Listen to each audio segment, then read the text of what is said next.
d'avoir rappelé 2012 parce que il y a eu vraiment un collectif qui a travaillé. maanaam émission bi wolof la de. waaw merci ci fàttali bi nga fàttali 2012 parce que am na collectif effectivement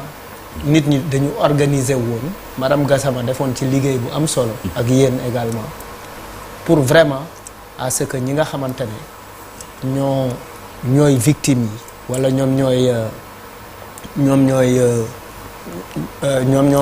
victimes yi les ayants droit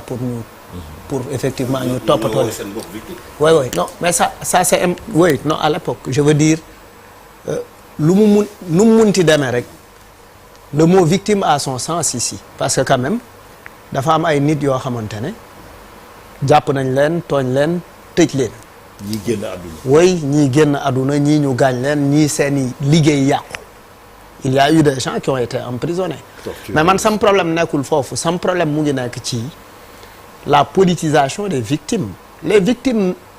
duñu simplement des gens duñu simplement ay nit yu bokk parti Pastef il y a des gens yoo xamante ne bokkuñu Pastef bokkuñu fenn c'est des Sénégalais simples yoo xamante ne dañ gis ni xeex bi li ñuy teg Ousmane Sonko ak li ñuy injustice mu ngi bëgg a am il y a une volonté de confiscation de la démocratie et il y a eu une forte mobilisation des citoyens nit ñi taxaw xeex mais aujourd'hui quand on parle des victimes aujourd'hui ils sont présentés comme des militants de Pastef il y a d'autres qui sont des victimes et qui ne sont pas du tout des militants de Pastef et ça c'est important à relever parce que sinon bu ñu ko deful dañuy réer Abdou Karim Xurum Xaq kenn mënul wax ni victime la c'est une victime kenn mënul wax ni Aliou Sané victime la kenn mënul wax ni effectivement quelqu'un qui avait son commerce quelque part n'est pas une victime oui c'est une victime donc victime yi bëri nañ il faut que ñu éviter la politisation de ces choses-là parce que après finalement day dem ba dëgg du ci feeñ day dem ba finalement mu nekk une affaire de règlement de compte affaire bi dañu war a identifier qui est victime qui ne l'est pas kan moo nekk ci situation boo xamante ne am nga ay jafe-jafe am nga ay yàqu-yàqu am nga ay gaañu-gaañu et cetera ñu relever loolu leeral ko d'abord maintenant pour revenir un peu sur l'incident d'accord naa ni incident la Ousmane le premier ministre est revenu effectivement pour calmer pour recadrer mais loolu mënoon na ko ci bañ a fekk yuuxoo yi c'est une conséquence des actes qu'il a posés avant parce que dafa def ay sorties il a chargé le président de la République sur beaucoup de choses aujourd'hui il y a des gens qui commencent à percevoir le président de la République comme un traître comme quelqu'un qui a commencé à trahir et c'est pour ces raisons-là qu'il a été hué ça aussi il faut le dire parce que suñuy ànd ñu bokk ñun mbooloo yu ñu jiite man ma nekk président nga nekk premier ministre yow aussi nga nekk vraiment un homme fort mais léeg-léeg nga génn ne wax ay affaires yu leer yoo xamante ne ci ki nga xamante ne moom moo jiite les gens vont dire